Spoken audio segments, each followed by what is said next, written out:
bien écoutez, nous sommes heureux de vous rencontrer à nouveau aujourd'hui. Nous sommes à la mi-avril, après une petite période de coupe il y a un peu plus d'un mois où nous nous sommes trouvés. Nous avions évoqué la fin des travaux d'hiver, à savoir le pliage, dont Isabelle vous a parlé lors du dernier épisode. Et à l'heure actuelle, la végétation a démarré complètement, puisqu'effectivement nous pouvons voir sur l'ast dont nous vous parlions lors de la taille, qui a démarré. Les bourgeons, on le voit très bien sur ce bois, depuis le départ, où vous avez ce qu'on appelle des yeux dormants qui s'ouvrent petit à petit pour laisser apparaître les premières feuilles qui vont s'étaler. Et au bout de la troisième ou cinquième feuille, nous voyons d'ores et déjà apparaître les premières grappes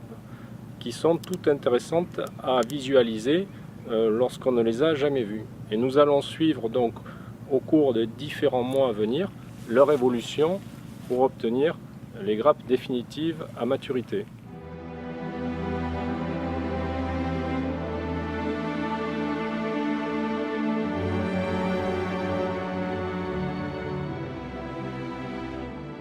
Eh bien écoutez, nous nous retrouvons aujourd'hui sur le site de la commune de Sainte-Eulalie,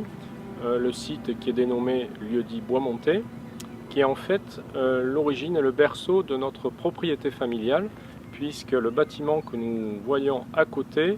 est le bâtiment où mon grand-père avait commencé à vinifier nos premiers vins,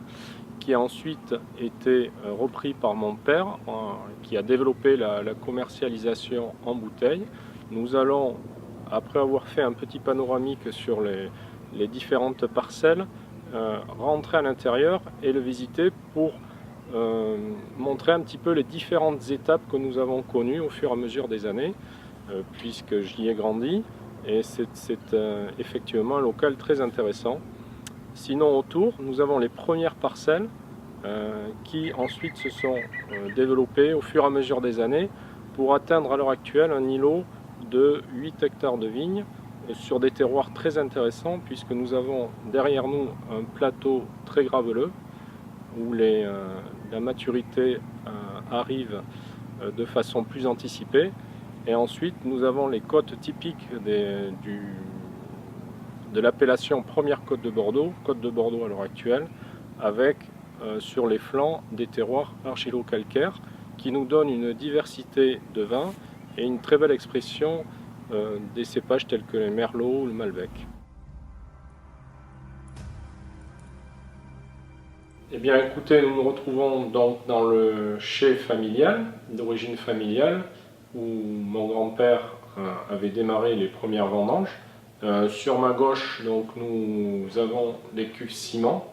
qui ont fait suite à des cuves en bois que j'ai connues, que nous avons remplacées par ces petites cuves ciment,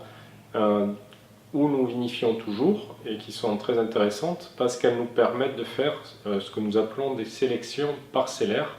par cépage ou à l'intérieur d'un même cépage et de les vinifier séparément. Donc nous sommes dans la deuxième partie du chai qui est constituée donc de cuves inox, là encore de volume moyen, c'est-à-dire de 50 hectolitres. Nous y vinifions les blancs et les rosés, ainsi que des rouges sur ces petits volumes. Et ensuite, dans ces cuves, nous pouvons aussi élever une partie des vins tels que le château La Rose Bois-Monté. Une autre partie pour le château Augrézot sera élevée en barrique pendant 1 an dans la dernière partie que nous allons visiter maintenant.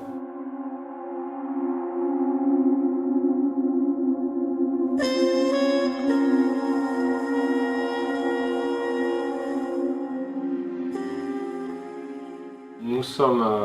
ici donc dans le chai du château Augrézot, où est élevé le vin donc, du château Augrézot en barrique pour une période de 12 mois. Ce sont donc des barriques de chêne de la maison Dentos avec qui nous travaillons annuellement, qui nous fournit en barriques neuves et qui font ensuite une rotation. Alors ce qui est très intéressant par rapport à ce chai, c'est qu'il conserve une température qui n'oscille pas trop, ni vers les bas, ni vers les températures trop chaudes l'été, avec des taux d'humidité assez importants et qui permettent au vin une très bonne évolution. Suite à quoi le vin sera ensuite soutiré en cuve et mis en bouteille.